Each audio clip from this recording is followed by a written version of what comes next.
இறைவா சேனலுக்காக தனிப்பட்ட முறையில் 2026 இந்த ஜூலை மாதம் 12 ராசிக்காரர்களுக்கு எப்படிப்பட்ட சாதக பாதகங்களை தரப்போகிறது என்பதை இப்பொழுது தனித்தனியாக பார்க்கலாம். தனுசு ராசிக்காரர்களுக்கு 6ஆம் இடத்துல செவ்வாய் அந்த மாதம் முழுவதும் வலிமையாக இருக்கிறார். இது ஒன்றே போரும். கடனை தடுக்கும், நோயை தடுக்கும், எதிர்ப்புகளை பலவீனமாக்கும். இது 3 இருந்துட்டாலே வாழ்க்கையில் எதுவுமே தேவையில்லையே. நம்மளை எதிர்க்கிறவங்களாம் நம்மளை வேணும்னே எதிர்க்கிறவங்களாம் நம்ம ஜெயிக்கணும். அதுதானே உண்மை. வாழ்க்கையோட தத்துவமே போட்டியில் வெற்றி, எதிரிகளை களையெடுத்தல். அப்படி தான் நினைக்கிறோம். அதுதானே உண்மை. அப்படி எதிர்ப்பே இருந்துக்கிட்டால் தான் ஒரு மனுஷன் நல்லாவும் இருப்பான். அதையும் பார்க்கணும். நீங்கள் எதிர்ப்பு இல்லாத வாழ்க்கையில் சுவை இருக்காது. எதிர்ப்பு இல்லாமல் இருந்தால் நம்ம மூளை மழுங்கி போயிடுவோம். யாராவது ஒருத்தர் நம்மளை பொறாமையாக பார்த்துக்கிட்டே இன்னையா செய்கிறான் அந்த எப்போவுமே நம்ம காலை வர்றதுக்கு ஒருத்தர் இருந்துக்கிட்டே இருக்கிறார் அப்படின்னா தான் நம்ம எச்சரிக்கையாகவே இருந்துக்கிட்டே இருப்போம். கேட்குறதுக்கு ஆள் இல்லைன்னு வச்சுக்கோங்க, நம்மளே மழுங்கி போயிடுவோம் இல்லையா? இந்த மாதிரியான விஷயங்கள் இப்போது நடக்கும். ஏன்னா 8ஆம் இடத்துல உச்சனாகி ராசிநாதன் வலுவாக இருக்கிறார். அவர் 8ல் தான் போயிருக்கிறார். 6ஆம் இடத்தில் இப்போது வலிமையான அமைப்பில் செவ்வாய் இருப்பது என்பது எதிர்ப்புகளை அப்படியே மழுங்கடிக்கக்கூடிய சில விஷயங்களை செய்யக்கூடிய அமைப்பு. ஆக இப்போது தனுசு ராசிக்காரர்களுக்கு மறைமுகமான தனலாபம், எதிரி தவறு செய்து அதன் மூலமாக நன்மைகள் நடக்கக்கூடிய அமைப்பு.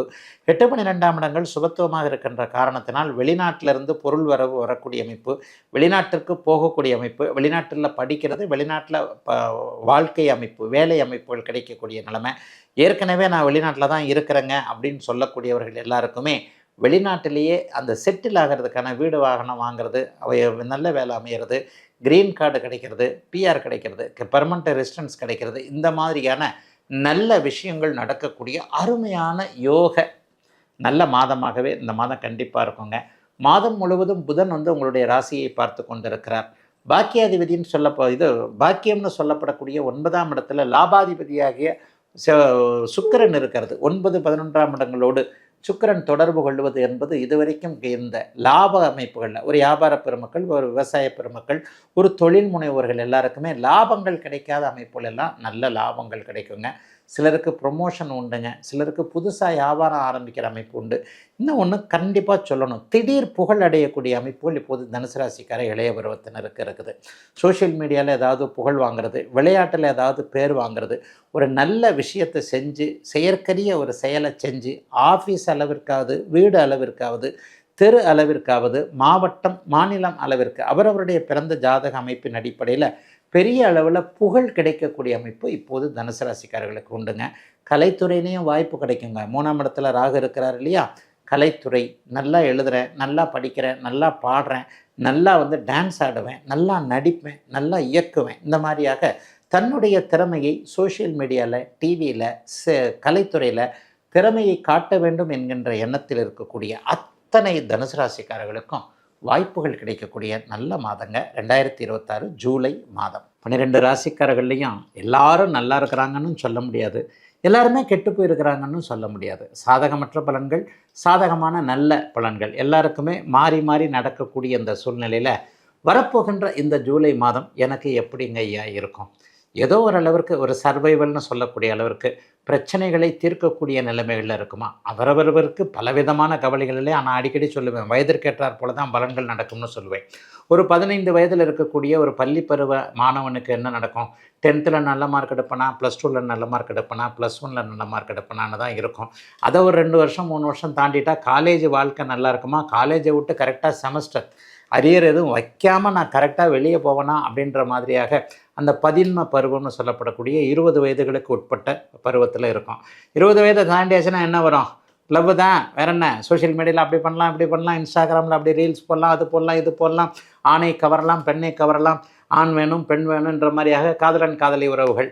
இதே 30, 35 வயசாச்சுன்னா கொஞ்சம் வாழ்க்கையை பற்றின ஒரு கவலைகள் வரும். திருமணம் ஆகலையே, அல்லது திருமணமாகி இன்னும் செட்டில் ஆகலையே, ஒரு வீடு வாங்கலையே, வண்டி வாங்கலையே, வாகனம் வாங்கலையே, அல்லது குழந்தைகள் இப்போ தான் 2 இவ்வளோ தான் சின்ன சின்ன குழந்தைகளாக இருக்குது, இதை நல்லா வளர்த்து ஆளாக்கணுமேன்ட்டு அவரவருடைய வயதிற்கேற்றார் போல தான் 12 ராசிக்காரர்களுக்கும் விதவிதமான கவலைகள் எல்லாம் இருக்கின்றன என்பது தாங்க உண்மை. உண்மையிலேயே சோஷியல் மீடியாவை அதிகம் பார்க்கறது ஒரு 35 வயது மேற்பட்டு ஒரு 50 வயதுகளில் இருக்கக்கூடிய அந்த பருவ வயதுக்காரர்கள் தான் இந்த ராசிபலன் வீடியோக்கள். அதை ஒன்று அடிக்கடி உண்மையில் ஒன்று சொல்லுவேன், அஷ்டமச்சனி ஜென்மச்சனி நடக்கக்கூடியவர்கள் மட்டும்தான் அதிகமாக ராசிபலன்கள் வீடியோ கண்டிப்பாக பார்ப்பீங்க. உண்மையிலே பாருங்கள், இப்போ சிம்மராசிக்காரர்களும் மீனராசிக்காரர்களும் தான் அதிகமாக ராசி பலன் வீடியோக்கள் பார்ப்பீங்க. கீழே கமெண்ட்டில் பார்த்தாலே தெரியும். அது மட்டும் கொஞ்சம் கூடுதலாக வியூஸ் போகும். ஏன்னா 12 ராசிகள்லையும் இந்த கோச்சார பலன்கள்னு சொல்லப்படக்கூடிய இந்த வருட பலன்களாக இருக்கட்டும், எதாக இருக்கட்டும், மாத பலன்கள் இப்போ சொல்கிறோம் இல்லையா, இதில் பூரண ஆதிக்கத்தை செலுத்தக்கூடியவர் சனி பகவான் என்று இருக்கின்ற 2.5 வருடம் குறைந்தபட்சம் 2.25 வருஷத்துலேருந்து 2.5 வருஷம் ஒரே ராசி மேலே இருக்கக்கூடிய இந்த சனி பகவான் தாங்க. அதனால தாங்க சனினாலே கொஞ்சம் பயமாக இருக்குது.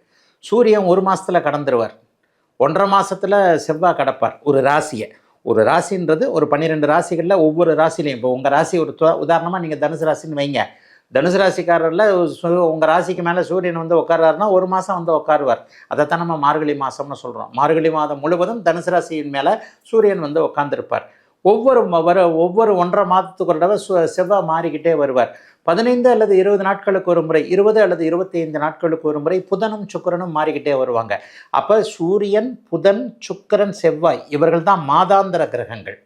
சூரியன் 30 நாள், புதனும் சுக்கிரனும் 20-25 நாட்கள், செவ்வாய் தோராயமாக 45 நாட்கள். இவர்களை தான் மாதாந்திர அமைப்புகளில். இப்போ நான் ஜூலை மாத பலன்கள் உங்களுக்கு எப்படி இருக்குன்னு சொல்ல போனேன் இல்லையா, இது வந்து சூரியன் எந்த இடத்துல இருக்கிறார், செவ்வாய் எந்த இடத்துல இருக்கிறார், புதனும் சுக்கிரனுடைய இயக்கங்கள் எப்படி இருக்கிறார். புதன் இப்போ வக்கரத்தில் இருக்கிறார், மேலகளை ஏறி இறங்கிக்கிட்டு இருப்பார்.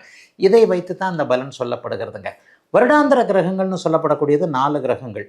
இடையில ஒருத்தர் இருக்கிறார், சந்திரன்னு பேர், அவர் தான் ராசி. அவர் 2.25 நாளுக்கு ஒரு தடவை மாறிக்கிட்டே இருப்பார். அந்த அமைப்பின் அடிப்படையில் 2.25 வருஷத்திற்கு ஒரு முறை மாறக்கூடிய ஒரே இடத்துல நீடித்திருக்கக்கூடிய சனி தான் ஒரு ராசியை மிகப்பெரிய ஆளுமை செய்வார். அதைத்தான் நம்ம ஜென்மச்சனி, அஷ்டமச்சனின்னு சொல்கிறோம். 7.5 சனி வரும் பொழுது கடுமையான பலன்கள் ஒரு 7.5 வருஷம் இருக்கும் அப்படின்னு நம்மளாம் நினச்சிக்கிட்டா கூட, அந்த நடுப்பகுதியில் வரக்கூடிய ஜென்மச்சனியில் தான் ஒரு 2.5 வருஷம் கடுமையான பலன்களை செய்வார். மீனராசிக்காரரை கேட்டு பாருங்கள். அதுலேயும் குறிப்பாக ஒரு 30 வயசில் இருக்கக்கூடிய மீன் ராசிக்காரங்களை எல்லாம் கேட்டு பாருங்கள். சின்ன பசங்கன்னு சொல்லுவோம்ல, நம்ம இளைய பருவத்தினரை செல்லமாக அப்படி தானே கூப்பிடுவோம்.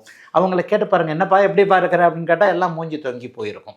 ஆக இந்த ஜென்மச்சனி அமைப்புகள் மற்றும் இப்போது சிம்மராசிக்காரர்களுக்கு ஏதோ ஒரு வகையில் இடிக்குது கடிக்குதுன்ற மாதிரி அவங்களுக்கு அஷ்டமச்சனியில் இப்போ குறிப்பாக போன வருஷம் ஃபுல்லாக சிம்மராசிக்காரங்க மக நட்சத்திரக்காரங்க நல்லால, இப்போ பூர நட்சத்திரக்காரங்களுக்கு கொஞ்சம் கொஞ்சம் பாதிப்புகள் இருக்குது. ஆக வருடாந்திர கிரகங்களான சனி, ராகு, கேது, குரு ஆகிய 4 கிரகங்களுடைய அமைப்பை வைத்து வருட ராசி பலன்கள், வருட பெயர்ச்சி பலன்கள் சொல்லப்படுகின்றன. மாத பெயர்ச்சி பலன்கள், மாத ராசி பலன்கள் அப்படிங்கிறது இந்த சூரியன், செவ்வாய், புதன், சுக்கிரன் ஆகிய 4 கிரகங்களை வச்சோம். 2 நாட்களுக்கு ஒரு முறை மாறிக்கொண்டே இருக்கக்கூடிய அதிசீக்கிர கிரகமான சந்திரனுடைய இயக்கத்தை வச்சுருந்தாங்க இந்த பலன்களை சொல்கிறோம். இந்த மாதம் ஏதாவது வருடாந்திர பெயர்ச்சி இருக்கான்னா கண்டிப்பாக கிடையாதுங்க. சனி, ராகு, கேது இந்த 4 கிரகங்களும் ஜூலை மாதம் எந்த விதத்திலும் பெயர்ச்சி அடையாமல் ஒரே இடத்தில் இருக்க, இந்த சூரியன் இப்பொழுது அப்படியே எப்போவுமே வந்து சூரியன் வந்து மாறுவார்னு சொல்லிட்டேன் இல்லையா, செவ்வாய் ஒரே இடத்தில் நிலையாக இருக்கிறார். ரிஷப வீட்டில் செவ்வாய் இருக்க, மிதுன வீட்டிலும் கடக வீட்டிலும் ஜூலை மாதம் சூரியனுடைய இயக்கங்கள் இருக்கின்றன. புதன் ஆரம்பத்தில் கடகத்தில் இருந்தாலும் அதுக்கப்புறம் மிதுனத்துக்கு போயிடுறாரு. அதே மாதிரி பெரும்பாலான நாட்கள் ஒரு 25 நாட்கள் சிம்ம வீட்டில் சுக்கிரன் இருக்கிறார். இதுதாங்க இந்த மாதத்துடைய கிரக நிலைமை. மற்றபடி எப்பவும் போல் டிசம்பர் மாதம் வரைக்கும் கும்பத்திலேயே ராகு கேதுகள் இருக்கும். மீனத்தில் இப்போது உச்சகுருவின் பார்வையில் சனி இருக்கிறார். கடகத்தில் உச்சகுருவாக இருக்கிறார் குரு பகவான். ஆக இவர்கள் இன்னும் ஒரு வருடத்திற்கு இதே மாதிரியான நிலைமைகளில் தான் இருப்பாங்க.